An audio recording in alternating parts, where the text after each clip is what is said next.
O Senhor esteja convosco. Ele está no meio de nós. Proclamação do Evangelho de Jesus Cristo, segundo Lucas. Glória a vós, Senhor. Naquele tempo, o Senhor escolheu outros 72 discípulos e os enviou 2 a 2 na sua frente, a toda cidade e lugar aonde ele próprio devia ir. Dizia-lhes: a messe é grande, mas os trabalhadores são poucos. Por isso, pedi ao dono da messe que mande trabalhadores para a colheita. Eis que vos envio como cordeiros para o meio de lobos. Não leveis bolsa, nem sacola, nem sandálias, e não cumprimenteis ninguém pelo caminho. Em qualquer casa em que entrardes, dizei primeiro: a paz esteja nesta casa. Se ali morar um amigo da paz, a vossa paz repousará sobre ele, senão ela voltará para vós. Permanecei naquela mesma casa, comei e bebei do que tiverem, porque o trabalhador merece o seu salário. Não passeis de casa em casa. Quando entrardes numa cidade e fordes bem recebidos, comei do que vos servirem. Curai os doentes que nela houver, e dizei ao povo: o reino de Deus está próximo de vós. Palavra da salvação. Glória a vós, Senhor. Meus irmãos e minhas irmãs, hoje a igreja celebra São Timóteo e São Tito. Interessante que logo após a celebração da festa da conversão de São Paulo, a igreja já imediatamente no dia seguinte coloca esses 2 discípulos fiéis de São Paulo. Para nós, se vocês quiserem entender melhor, é só vocês abrirem lá nos evangelhos, ali na parte do Novo Testamento, e você vai encontrar as 2 cartas, que são chamadas cartas pastorais, que que Paulo escreveu para Timóteo. E escreveu também para Tito. Que a fidelidade de Timóteo e a fidelidade de Tito a São Paulo seja também a nossa fidelidade à Igreja de nosso Senhor Jesus Cristo. E é por isso que no Evangelho de hoje nós nos deparamos justamente com essa passagem do Evangelho.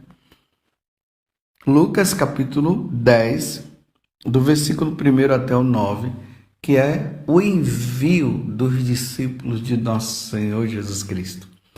Vocês viram que Jesus já começou pedindo que nós rezássemos para que Deus possa enviar bons operários para a sua igreja, para o serviço da sua igreja.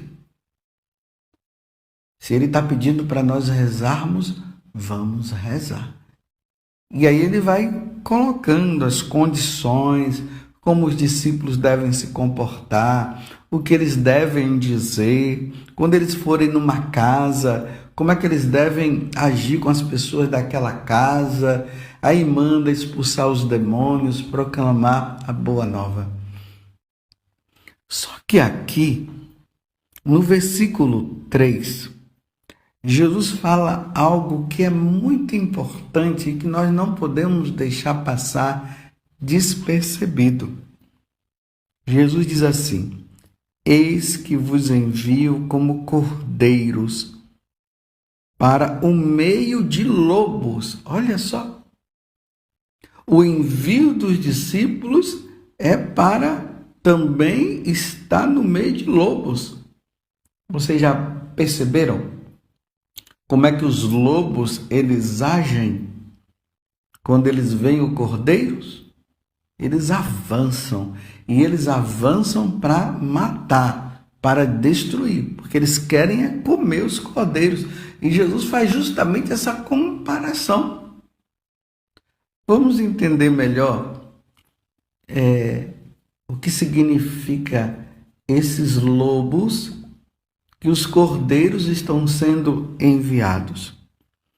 No século VI antes de Cristo, existia um grande contador de história, de fábulas, na Grécia. Esse grande contador, ele tinha o nome de Esopo. Ele tem várias fábulas, e essas fábulas, assim, bem curtas, elas trazem sempre um ensinamento. Eu recomendaria até vocês que são pais, que vocês entrassem aí na internet e comprassem. É fácil encontrar as parábolas de Esopo, ou melhor, as fábulas de Esopo. E contem essas histórias para os seus filhos, porque é bom que ajuda na imaginação, ajuda a criança a pensar, ajuda a criança a interpretar, porque são sempre ensinamentos que se traz através disso. E existe uma parábola, ou melhor, uma fábula, chamada do lobo e o cordeiro. Eu vou ler aqui para vocês, para que vocês possam entender até o sentido do que Jesus está dizendo hoje. Eis que vos envio no meio de lobos. Esopo, ele começa dizendo assim: era uma vez um lobo que bebia água num ribeiro. Um dia, viu um cordeiro que bebia da mesma água, um pouco mais abaixo. Mal o viu, foi ter com ele de má cara, arreganhando os dentes. Como tens a ousadia de turvar a água onde eu estou a beber? O cordeiro respondeu humildemente: olha, enquanto o lobo é maldoso, é malicioso, o cordeiro, ele é humilde. E na sua humildade ele diz assim: eu estou a beber mais abaixo, por isso não te posso turvar a água. Ele fala uma verdade, enquanto o lobo está falando uma mentira. Ainda respondes, fala o lobo, né? Insolente. Retorquiu o lobo ainda mais colérico. Já há 6 meses o teu pai me fez o mesmo. Respondeu o cordeiro: nesse tempo, Senhor, ainda eu não era nascido. Não tenho culpa. Sim, tens, replicou o lobo, que estragaste todo o pasto do meu campo. Mas isso não pode ser, disse o cordeiro, porque ainda não tenho dentes. Sem mais uma palavra, o lobo saltou sobre o cordeiro e o comeu. Claro que nós podemos interpretar a partir do que foi lido e podemos tirar as nossas conclusões. Então, uma das conclusões que nós tiramos é o seguinte: o lobo é malicioso, é mentiroso, o intento dele é matar, e mesmo que ele esteja errado, ele vai continuar falando a sua mentira como se fosse a verdade. Já o cordeiro não, o cordeiro ele fala a verdade de forma bem mansa, de forma humilde, e ele vai permanecer na verdade. E se ele estiver errado, ele vai reconhecer que estava errado. Então Jesus está dizendo que os discípulos dele são enviados para esses lobos maliciosos, mentirosos e que vão destruí-lo.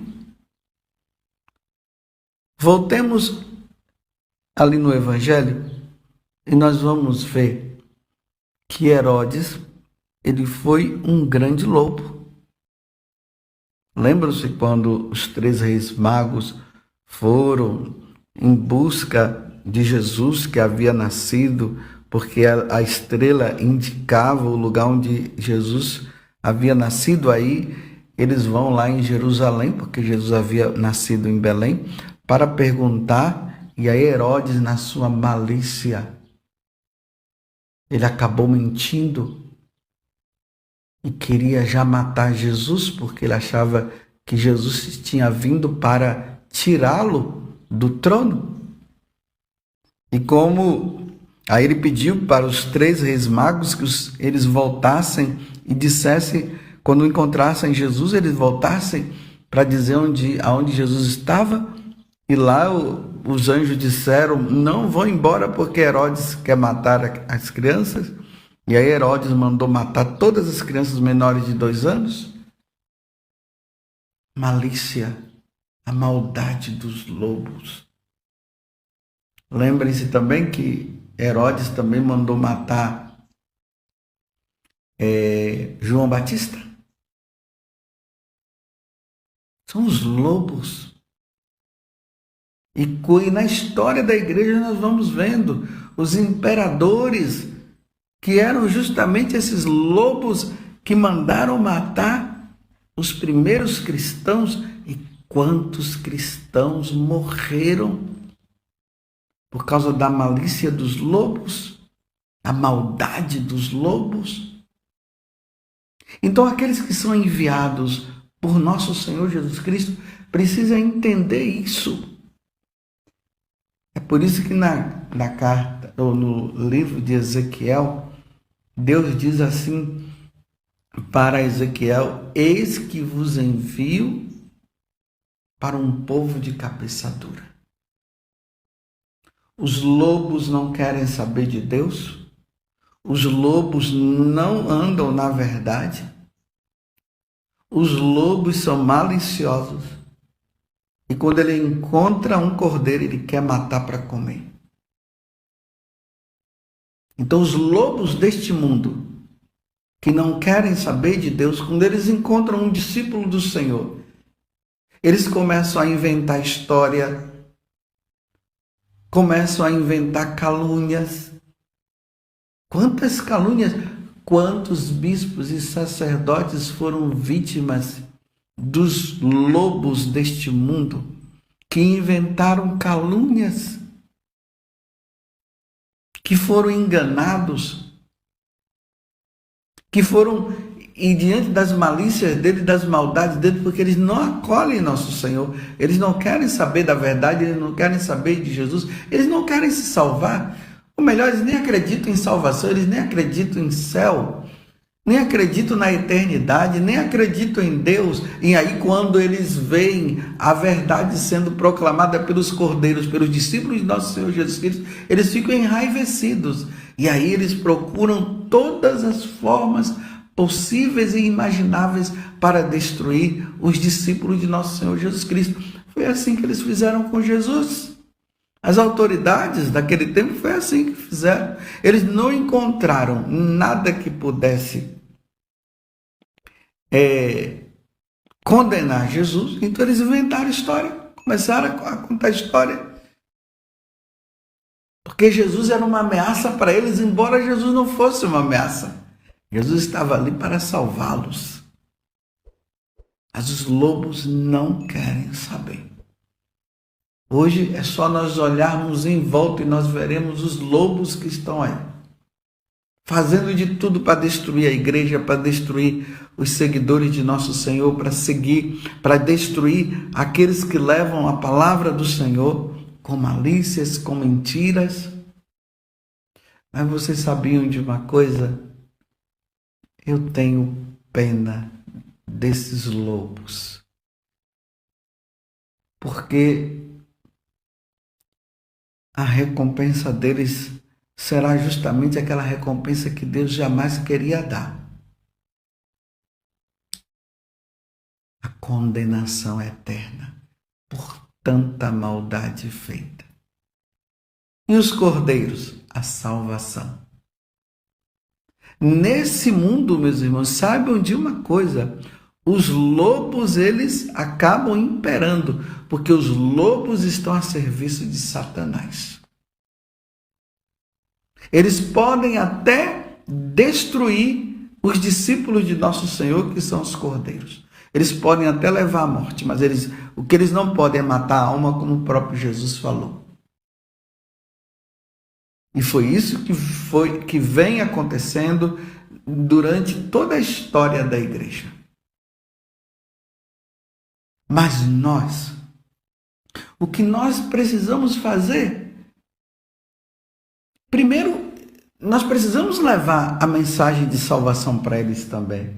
Porque esses lobos, eles precisam se transformar em cordeiros. Claro, no mundo natural, isso jamais vai acontecer, né? Um lobo se transformando num cordeiro ou um cordeiro se transformando num lobo no mundo natural. Isso jamais irá acontecer. Mas no mundo sobrenatural, é preciso que isso aconteça. É necessário, é importante que a malícia dos maus se torne em bondade, que eles sejam bons, porque eles precisam se salvar também. E aí a igreja precisa rezar muito. Nós precisamos rezar muito. Os católicos, os fiéis, os cristãos precisam rezar para que eles se transformem em cordeiros. Mas Jesus deixou bem claro que se odiaram a mim, vão te odiar também. E vai ter muitos discípulos de Jesus que vão passar pela goela do lobo, viu? O lobo vai destruir, vai comer mesmo. Mas eles se salvarão, os que serão comidos. Mas aqueles que comerem, que destruírem, se eles não se converterem, eles vão passar por uma condenação muito grande. Por isso, da nossa parte, nós que somos os cordeiros, nós que somos enviados a levar a boa nova, dentro do nosso coração não pode haver malícia, maldade. Vocês veem que nessa parábola, o cordeiro sempre falou com humildade e sempre falou a verdade. Mas o outro não quis se abrir à verdade. E ele foi vencido pela verdade. E aí o que é que ele fez? Destruiu. Foi lá e comeu o cordeiro. É assim que fazem. Mas precisamos rezar para que os cordeiros, ou melhor, para que os lobos se transformem em cordeiros antes que o Senhor os chame. Hoje, na televisão, nós vamos vendo. Nós vamos ver tantos lobos aí, fazendo de tudo, querendo denegrir a igreja, querendo denegrir os sacerdotes, os bispos, fazendo de tudo, querendo denegrir os cristãos, e não somente querendo, mas até denegrindo mesmo, até destruindo. Mas é preciso que eles mudem de vida, porque são filhos de Deus também. E eles precisam encontrar o caminho da salvação. Eles não podem de maneira nenhuma se perder. E aí o empenho, dos discípulos de Jesus de não temer, mas dentro do coração aquele desejo de salvar aquela alma, de falar e fazer de tudo para que eles possam se converter. Como aconteceu ontem com São Paulo, que na sua ira estava querendo destruir os cristãos, mandava até prender, e ele se encontrou com Jesus e houve uma grande mudança, e ele se transformou de perseguidor a um anunciador do Evangelho. Que Nossa Senhora interceda por nós, que ela peça a Jesus para que o coração dos lobos se transformem em coração de cordeiros. Louvado seja nosso Senhor Jesus Cristo, para sempre seja louvado, e a nossa Mãe, Maria Santíssima.